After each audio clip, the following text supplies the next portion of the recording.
জিহাদি জিহাদি করে মোল্লা মোল্লা করে মুসলমানদের ঘরে কলিকাতার মতো জায়গায় বেলগাছিয়ায় দুটো তিনটে মুসলমানকে 22-23 জন ভিড় করেন, গালিগালাজ করে কলিকাতার করে এমন করে অর্থ উলঙ্গ আহ্বান করা একটা লোক বোরখা পরা নারীকে বলছে বোরখা পরা যাবে না। এই বাংলায় তাই দেখলাম আনিস খানকে পুলিশ পিটিয়ে মারছে, এই বাংলায় তাই দেখলাম আবু সিদ্দিককে পুলিশ পিটিয়ে, বাংলায় দেখছি হিজাব পরার জন্য তাকে অপমান করে স্কুল থেকে বার করে দিয়ে বিশ্বাস বেড়েছে। তাই আমরা দেখলাম এই বাংলাতে তামান্নার মতো শিশু বোনকে বম্বের মেরে দেওয়া হচ্ছে, এই বাংলায় বিজেপি বাড়ছে। তাই আমরা দেখতে পাচ্ছি বাংলায় বিজেপির ভয় দেখে রাজ্য সরকার মুসলমানকে খুন করাই যাচ্ছে। গত 3 দিন আগে 32টা মাদ্রাসাকে এই রাজ্য সরকার হিজাব পড়ার জন্য পরীক্ষা দিতে দিচ্ছে না। এই বাংলায় দেখছি রাজ্য সরকার বিজেপি চাষ করেছে। আমার বিরোধী করেছে না করেনি? গালিগালাজ করেছে না করেনি? যারা গালিগালাজ করেছে তারাই আবার হুড়মুড় করে নেমেছিল রাস্তায় ওয়াকফকে। আমি বলেছিলাম যাক দেরি হলো, সৎ বুদ্ধি যখন এসেছে গেনার হবে। কেন আন্দোলনের যে রূপটা বাংলায় নিয়েছিল আজকের দিন কোন দিন থাকতে এখন মনে হয় আইন বাতিল হয়ে যেত, কথা বুঝে আসছে। কিন্তু আমার রাজ্য সরকারের এক হুমকি কি, দিল্লি চলে যাও, আর যদি করো সব থেকে বড় দুশ্মন হব। আমাদের সেই সব ভাইয়েরা বলবো চটি চাটা একটু বন্ধ করুন। আপনারা উলামা মানুষ, আপনারা আলেম মানুষ, আপনারা পীর মানুষ, পীরজাদা মানুষ, চটি চাটা একটু বন্ধ করে। আরে অন্য সময় চটি চেটেছিলেন আলাদা কথা, এখন ইমানের লড়াই। এখন ইমান হারিয়ে কি চটি চাটতে মন যাচ্ছে?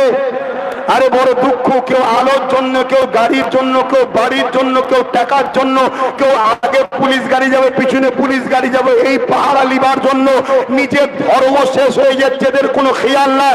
যারা নিজের মসজিদের দরদ নেই, মাদ্রাসার দরদ নেই, কবরস্থানের দরদ নেই, ঈদগাহ দরদ নেই, এইরকম মোল্লা মলি সাহেব এরকম ধর্মগুরুকে আমাদের ঘৃণা ধিক্কার জানাবার দরকার আছে না? না, আল্লাহ রসুল তাই ভবিষ্যৎবাণী করে দিয়ে গেছে আখিরি জমানায় আসমানের নিচে জমিনের উপরে সব থেকে নিকৃষ্ট হবে একদল উলামারা। নবী এমনি বলে যায়নি।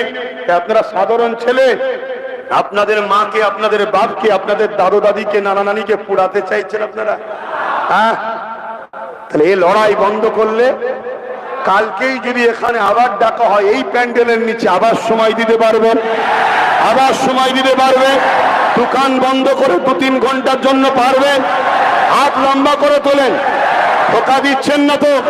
তাহলে আমার একটা ছোট্ট আবদার, আর 1 নম্বর বললাম ওয়াকফকে রুখতে গেলে সুপ্রিম কোর্ট, তাই তো নাকি? আরো 2টো পন্থা আছে, বলবো না বাধ্য। কিন্তু এর আগে আর একটা কথা আমার জানার আছে। আমি সব জায়গায় আন্দোলন করে করে করে করে মানুষকে জানিয়ে জানিয়ে জানিয়ে আমি চাইছি পশ্চিম বাংলার রাজধানী কলিকাতায় যাব। তারপরে পুরো দেশের রাজধানী দিল্লি, দিল্লিতে পুরো অন্য জায়গায়, অন্য রাজ্যে আন্দোলন হচ্ছে বা শুধু আমার বাংলায় ঘুমোচ্ছে কেন? আমার বাংলা অতিরিক্ত মানুষ চটি চেটে ফেলে। খারাপ লিখছেন না কেন? আমি মসজিদের স্বার্থে বলছি, আমার স্বার্থে বলতে এসিনি। কবরস্থান, ঈদগাহ, খানকার স্বার্থে, মাদ্রাসার স্বার্থে বলছি। আমার কওমের কি কষ্ট হচ্ছে এবং সংবিধানকে বাঁচাবার স্বার্থে কথা বলছি। বিহারে কিছুদিন আগে পাটনাতে একটা আন্দোলন হলো, দেখেছেন? 10 লক্ষর কাছাকাছি মানুষ জড়ো হয়েছে। বিহারে তো বিজেপি শাসিত রাজ্য চলছে। ওই যে পাল্টুজি কি বিজেপিরই লোক তো নাকি? তাহলে ওদের চলছে, সেখানেও আন্দোলন হচ্ছে, শুধু আমার রাজ্যে হচ্ছে না কেন বলেন তো? ওরা হলো প্রকাশ্য দুশ্মন, ইনি হলো ঘুমটা দিয়ে ছদ্মবেশী দুশ্মন। এজন্য ইসলাম বলছে প্রকাশ্য দুশ্মনের থেকে ছদ্মবেশী বন্ধু সেজে দুশ্মনটা বড় ভয়ানক। তাহলে আন্দোলন আমাদের চলবে। দ্বিতীয় 2টো কথা বলবো, কিন্তু প্রথম যে কথাটা বলতে চাইছি, সব জায়গায় আন্দোলন করিয়ে আমার লক্ষ্য কলিকাতা বা পশ্চিম বাংলার রাজধানী কলিকাতা ব্রিগেডে একটা প্রোগ্রাম করতে চাইছি। ওয়াকফ নিয়ে, মানুষের অধিকার নিয়ে, নিজেদের গাঁটের পয়সা ব্রিগেডে কারা কারা যেতে রাজি আছেন একটু হাত তুলে দেখা। আপনাদের হাত একে অপরের পাশে একটু দেখবেন কেউ বাদ আছে কিনা। আমি কাউকে জোর করছি নাকি? না, কেউ যদি না তোলে তা কিছু দেখে রাখা যে আমাদের নয়, ঠিক তো নাকি?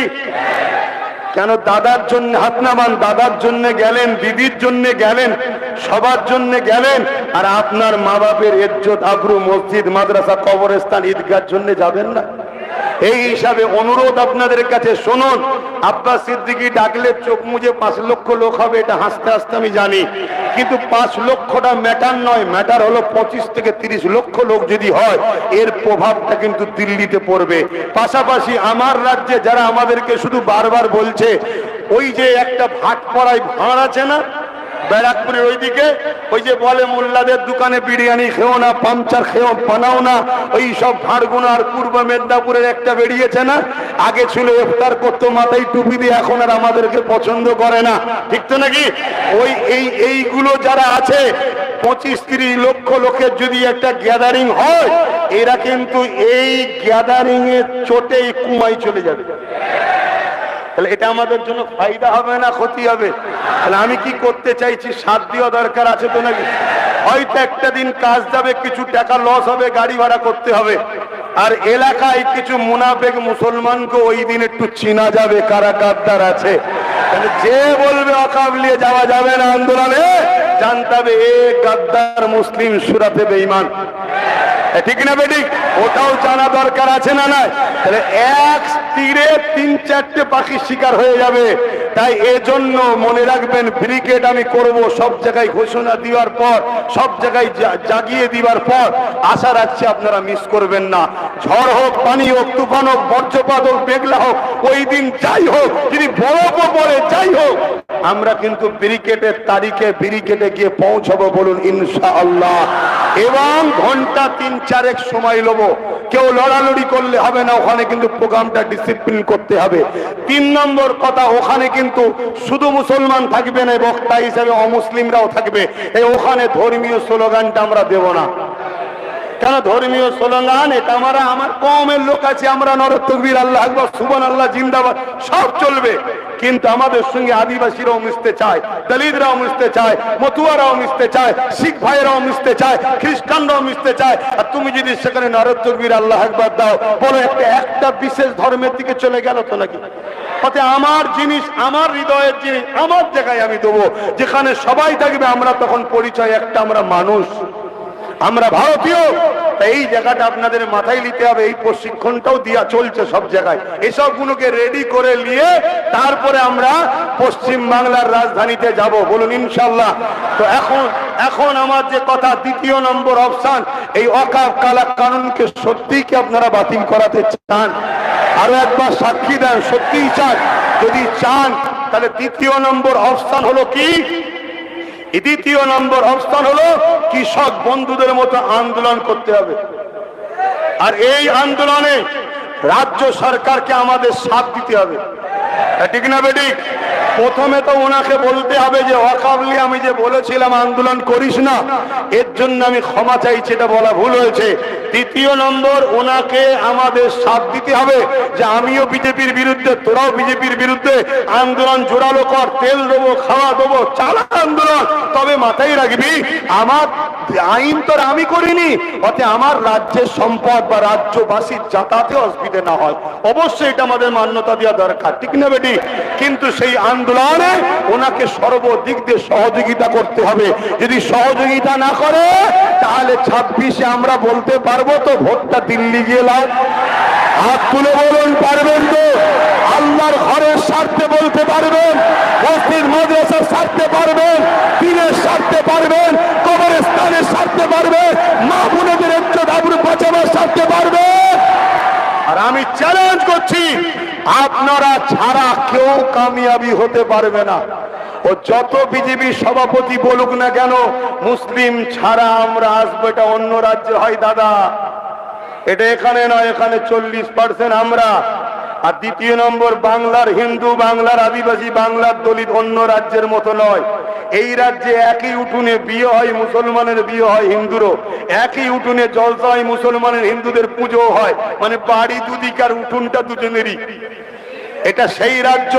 এই রাজ্য নেতাজি সুভাষ চন্দ্র বসু রবীন্দ্রনাথ টেগরের রাজ্য, এই রাজ্য স্বামী কি বলে স্বামী বিবেকানন্দের এই রাজ্য, পীর আবু বকর সিদ্দিকীর এই রাজ্য, রবীন্দ্র কি বলে ঈশ্বরচন্দ্র বিদ্যাসাগরের এই রাজ্যের কালচার অন্য রাজ্যের সঙ্গে বিজেপি মিলাতে পারবে না। তাই ৭৭ বছর ধরে বিজেপি বাংলায় হুড়ো মাত্রানি চেষ্টা করেছে কিন্তু পারেনি। কিন্তু যেদিন থেকে আমার রাজ্যে কেন্দ্র রাজ্য সরকার 2011 বসলো, সেদিন থেকে তিনি আঁচলের তলাতে বিজেপিকে আস্তে আস্তে চাষ করছে, আস্তে আস্তে চাষ করছে, আস্তে আস্তে চাষ বাড়াচ্ছে। তার নমুনা আমরা দেখতে পাচ্ছি। তাই আজকে বাংলার বুকে বলতে পারছে জিহাদি জিহাদি করে, মোল্লা মোল্লা করে মুসলমানদের ঘরে কলিকাতার মতো জায়গায় বেলগাছিয়ায় 2-3টে মুসলমানকে 22-23 জন ভিড় পিটে মারছে। এই আমরা এই বাংলায় দেখছি হিজাব পরার জন্য তাকে অপমান করে স্কুল থেকে বার করে দেওয়া হচ্ছে, হিজাব পরার জন্য পরীক্ষা দিতে দিচ্ছে না। এই বাংলায় দেখছি রাজ্য সরকার বিজেপি চাষ করেছে। তাই এই বাংলায় কলিকাতার করে এমন করে অর্ধ উলঙ্গ আহ্বান করে একটা লোক বোরখা পরা নারীকে বলছে বোরখা পরা যাবে না। এই বাংলায় তাই দেখলাম আনিস খানকে পুলিশ পিটিয়ে মারছে, এই বাংলায় তাই দেখলাম আবু সিদ্দিককে পুলিশ পিটিয়ে মারছে। এই বাংলায় বিজেপি চাষ বেড়েছে। তাই আমরা দেখলাম এই বাংলাতে তামান্নার মতো শিশু বোনকে বম্বের মেরে দেওয়া হচ্ছে। এই বাংলায় বিজেপি বাড়ছে। তাই আমরা দেখতে পাচ্ছি বাংলায় বিজেপির ভয় দেখে রাজ্য সরকার মুসলমানকে খুন করেই যাচ্ছে। গত 3 দিন আগে 32টা মাদ্রাসাকে এই রাজ্য সরকার বন্ধ করে দিল। কেন? রাজ্য সরকার দেখিয়ে দিয়েছে বিজেপি বেড়ে গেছে, আমি ছাড়া মুসলমানদের উপায় নেই। কিন্তু রাজ্য সরকারকে জানিয়ে দিই, আমরা নমরুদের বিরুদ্ধে লড়াই করেছি, ফিরাউনের বিরুদ্ধে লড়াই করেছি, চিঙ্গিস খানের বিরুদ্ধে লড়াই করেছি, বুশের বিরুদ্ধে লড়াই করেছি। আর যদি প্রয়োজন হয় সংবিধান বিরোধী আইন করে যদি কেন্দ্র সরকার আমাদের সঙ্গে লড়াই করতে চায়, আমরা বুক দিতে গুলি খেতে প্রস্তুত, লড়াই থেকে পিছোতে আমরা প্রস্তুত নয়।